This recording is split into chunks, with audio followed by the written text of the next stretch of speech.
ओम श्रीमद् वाल्मीकि रामायणे सुंदरकांडे अष्टाविंशः सर्गः। विलाप करती हुई सीता का प्राण त्याग लेने के लिए उद्यत होना। सा राक्षसेन्द्रस्य वचो शिशम्य तद्रावणस्य प्रियं प्रियार्ता सीता वितत्रास यथा वनान्ते सिंहाभिपन्ना गजराज कन्या। पति के विरह के दुख से व्याकुल हुई सीता राक्षस राज रावण के उन अप्रिय वचनों को याद करके उसी तरह भयभीत हो गई जैसे वन में सिंह के पंजे में पड़ी हुई कोई गजराज की बच्ची। सा राक्षसी मध्यगता च भीरु वाग्भीर्भृशं रावण तर्जिता च कांतार मध्ये विजने विसृष्टा बालेव कन्या विललाप सीता। राक्षसियों के बीच में बैठकर उनके कठोर वचनों से बारंबार धमकाई और रावण द्वारा फटकारी गई भीरु स्वभाव वाली सीता निर्जम एवं बीहड़ वन में अकेली छूटी हुई अल्पवयस्का बालिका के समान विलाप करने लगी। सत्यं वदेतं प्रवदन्ति लोके नाकाल मृत्युर्भवतीति सन्तः यत्राहमेवं परिभर्त्स्यमाना जीवामि यस्मात् क्षणमप्यपुण्या। वे बोली, संतजन लोक में ये बात ठीक ही कहते हैं कि बिना समय आई किसी की मृत्यु नहीं होती, तभी तो इस प्रकार धमकाई जाने पर भी मैं पुण्यहीना नारी क्षण भर भी जीवित रह पाती हूँ। सुखाद विहीनम बहुदुःखपूर्णमिदं तु नूनं हृदय स्थिरं मे वितीर्तेनन्यन्न सहस्रदात्य वज्राहतं शृंगमेवाचलस्य। मेरा यह हृदय सुख से रहित और अनेक प्रकार के दुखों से भरा होने पर भी निश्चय ही अत्यंत दृढ़ है। इसीलिए वज्र के मारे हुए पर्वत शिखर की भांति आज इसके सहस्रों टुकड़े नहीं हो जाते। नैवास्ति नूनं मम दोषमत्र पद्याहमस्या प्रियदर्शनस्य भावं न चास्याहमनु प्रदातु मलं द्विजो मंत्रमिवा द्विजाय। मैं इस दुष्ट रावण के हाथों मारी जाने वाली हूँ, इसलिए यहाँ आत्मघात करने से भी मुझे कोई दोष नहीं लग सकता। कुछ भी हो, जैसे द्विज किसी शूद्र को वेद मंत्र का उपदेश नहीं देता, उसी प्रकार मैं भी इस निशाचर को अपने हृदय का अनुराग नहीं दे सकती। तस्मिन् नागच्छति लोकनाथे गर्भस्थ जन्तोरिव शल्यकृन्तः नूनं ममाङ्गान्यचिराद नार्यः शस्त्रैः शितैश्छेत्स्यति राक्षसेन्द्रः। हाय लोकनाथ, भगवान श्री राम के आने से पहले ही ये दुष्ट राक्षसराज निश्चय ही अपने तीखे शास्त्रों से मेरे अंगों के शीघ्र ही टुकड़े टुकड़े कट डालेगा, ठीक वैसे ही जैसे शल्य चिकित्सक किसी विशेष अवस्था में गर्भस्थ शिशु के टूक टूक कर देता है। दुःखं बतेदं ननु दुःखिताय मासौ चिरायाभिगमिष्यतो द्वौ बद्धस्य वद्धस्य यथा निशान्ते राजोपरोधा देवतस्करस्य। मैं बड़ी दुखिया हूँ। दुख की बात है कि मेरे अवधि के 2 महीने भी जल्दी समाप्त हो जाएंगे। राजा के कारागार में कैद हुए और रात्रि के अंत में फांसी की सजा पाने वाले अपराधी चोर की जो दशा होती वही मेरी भी है। हा राम हा लक्ष्मण हा सुमित्रे हा राम मातः सह मे जनन्यः एषा विपद्याम्यहमल्पभाग्या महार्णवेनौरिव मूढ़वाता। हा राम हा लक्ष्मण हा सुमित्रे, हा श्री राम जननी कौशल्य और हा मेरी माताओं। जिस प्रकार बवंडर में पड़ी हुई नौका महासागर में डूब जाती है, उसी प्रकार आज मैं मंदभागिनी सीता प्राण संकट की दशा में पड़ी हुई हूँ। तरस्विनौ धारयता मृगस्य सत्वेन रूपम अनुजेन्द्र पुत्रौ नूनं विशस्तौ मम कारणात्तौ सिंहर्षभौ द्वाविव वैद्युतेन।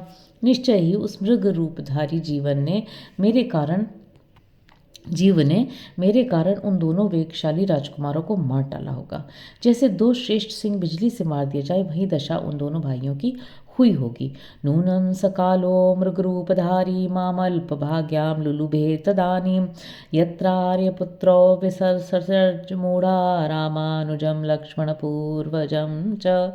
अवश्य ही उस समय काल ने ही मृग का रूप धारण करके मुझ मंद भागिनी को लुभाया था, जिससे प्रभावित हो मुझ मूढ़ नारी ने उन दोनों आर्यपुत्रों श्री राम और लक्ष्मण को उसके पीछे भेज दिया था।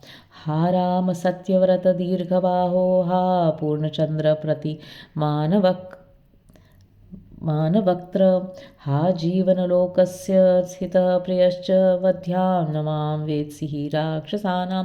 हा सत्यव्रतधारी महाबाहु श्री राम, हा पूर्ण चंद्रमा के समान मनोहर मुख वाले रघुनंदन, हा जीव जगत के हितैषी और प्रियतम, आपको पता नहीं कि मैं राक्षसों के हाथ से मारी जाने वाली हूँ। अनन्यदेवत्वमियं क्षमा च भूमौ च शय्या नियमश्च धर्मे पतिव्रता त्वं विफलं ममेदं कृतं कृतघ्रेष्विव मानुषाणां। मेरी यह अनन्य उपासना, क्षमा, भूमि शयन, धर्म संबंधी नियमों का पालन और पति व्रत परायणता, ये सब के सब कृतज्ञों के प्रति किए गए मनुष्यों के उपकार की भांति निष्फल हो गए। मोघो हि धर्मश्चरितो ममायं तथैकपत्नी त्वमिदं निरर्थकं। या त्वां न पश्यामि कृशा विवर्णा हीना त्वया संगमने निराशा। प्रभो, यदि मैं अत्यंत कृश और कांतिहीन होकर आपसे बिछुड़ी ही रह गई तथा आपसे मिलने की आशा खो बैठी, तब तो मैंने जिसका जीवन भर आचरण किया है वह धर्म मेरे लिए व्यर्थ हो गया और ये एक पत्नी व्रत भी किसी काम नहीं आया। पितुर्निदेशं नियमेन कृत्वा वनान्निवृत्तश्चरितव्रतश्च स्त्रीभिस्तु मन्ये विपुले क्षणाभिः संरस्यसे वीतभय कृतार्थः। मैं तो समझती हूँ आप नियमानुसार पिता की आज्ञा का पालन करके अपने व्रत को पूर्ण कर के पश्चात जब वन से लौटेंगे तब निर्भय एवं सफल मनोरथ हो विशाल नेत्रों वाली बहुत सी सुंदरियों के साथ विवाह करके उनके साथ रमण करेंगे। अहं तु राम त्वयि जातकामा गिच्चिरं विनाशाय निबद्ध भावा मोघं चरित्वात् तपोव्रतं च त्यक्ष्यामि धिक् जीवितमल्पभाग्याम। किंतु श्री राम, मैं तो केवल आप में ही अनुराग रखती हूँ। मेरा हृदय चिरकाल तक आपसे ही बधा रहेगा। मैं अपने विनाश के लिए ही आपसे प्रेम करती हूँ। अब तक मैंने तप और व्रत आदि जो कुछ भी किया वह मेरे लिए व्यर्थ सिद्ध हुआ है। उस अभीष्ट फल को न देने वाले धर्म का आचरण करके अब मुझे अपने प्राणों का परित्याग करना पड़ेगा। अतः मुझ मंदभागिनी को धिक्कार है। संजीवितं क्षिप्रमहं त्यजेयं विषेण शस्त्रेण शितेन वापि विषस्य दाता न तु मेऽस्ति कश्चिच्छत्रस्य वा वेश्मनि राक्षसस्य। मैं शीघ्र ही किसी तीखे शस्त्र अथवा विष से अपना प्राण त्याग दूंगी, किंतु इस राक्षस के यहाँ मुझे कोई विष या शस्त्र देने वाला भी नहीं। शोकाभितप्ता बहुधा विचिन्त्य सीता तवेणी ग्रथनं गृहीत्वा उत्थ्य वेण्युद्ग्रथनेन शीघ्रमहं गमिष्यामि यमस्य मूलम।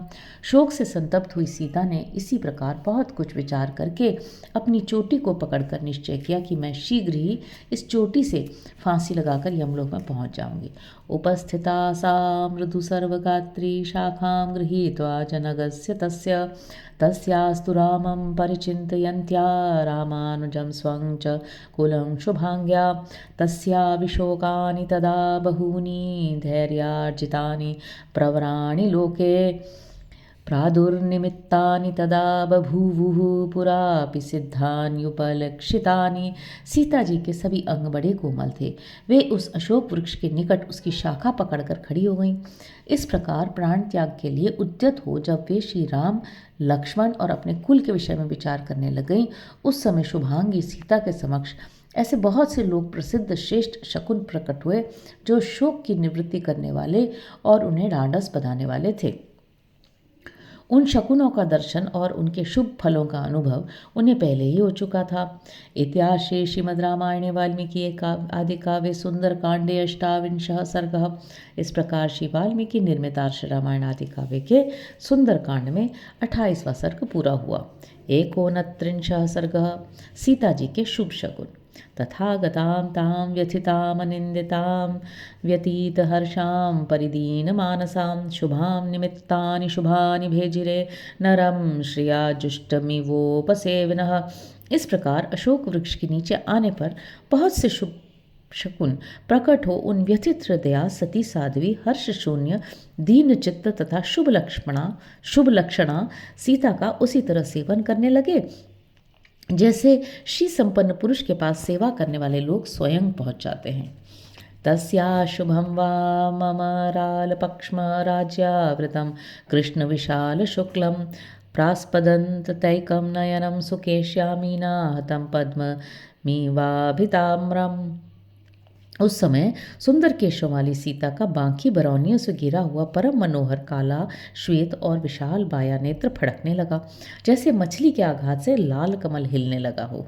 भुजश्च चारवंचित वित्तपीनः पराढ्य काला गुरुचंदनार्हः अनुत्तमेनाध्युषितः प्रियेण चिरेण वामः समवेत ताशु। साथ ही उनकी सुंदर प्रशंसित गोलाकार मोटी बहुमूल्य काले अगुरु और चंदन से चर्चित होने योग्य तथा परम उत्तम प्रियतम द्वारा चिरकाल से सेवित माई भुजा भी तत्काल फड़क उठी। गजेंद्र हस्तम प्रतिमश्चपीनस्तयोर्ध्वयोः संहतयोस्तु जातः प्रस्पन्दमानः पुनरुरुरस्या रामं पुरस्तात् स्थितमा चक्षे। फिर उनकी परस्पर जुड़ी हुई दोनों जांघों में से एक बाई जांघ, जो गजराज के सूंड के समान पीन मोटी थी, बारंबार फड़ककर मानो ये सूचना देने लगी कि भगवान श्री राम तुम्हारे सामने खड़े हैं। शुभम पुनर्हेमस्मान वर्ण मीषद्रजोध्वस्तमिवातुलाक्ष्याः वास स्थिताया शिखराग्रदन्त्याः किंचित परिस्रन् सतचारुगात्र्याः। तत्पश्चात अनार के बीच की भांति सुंदर दांत, मनोहर गात्र और अनुपम नेत्र वाली सीता का, जो वहां वृक्ष के नीचे खड़ी थी, सोने के समान रंग वाला किंचित मलिन रेशमी पीतांबर तनिक सा खिसक गया और भावी शुभ की सूचना देने लगा। एतैर्निर्मितैर्परैश्च शुभ्रूः संचोदिता प्रागपि साधु सिद्धयः वातात् पक्लान्तमिव प्रणष्टं वर्षेण बीजं प्रति संजहर्ष। इनसे तथा और भी अनेक शकुनों से, जिनके द्वारा पहले भी मनोहर सिद्धि का परिचय मिल चुका था, प्रेरित हुई सुंदर बाहों वाली सीता उसी प्रकार हर्ष से खिल उठी जैसे हवा और धूप से सूख कर नष्ट हुआ बीज वर्षा के जल से सिंचकर हरा हो गया हो।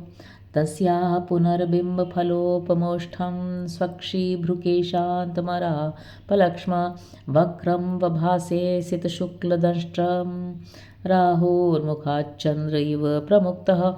उनका बिंब फल के समान लाल ओठों, सुंदर नेत्रों, मनोहर भौहों, रुचिर केशों, बांकी बरौनियों तथा श्वेत उज्ज्वल दांतों से सुशोभित मुख राहु के ग्रास से मुक्त हुए चंद्रमा की भांति प्रकाशित होने लगा।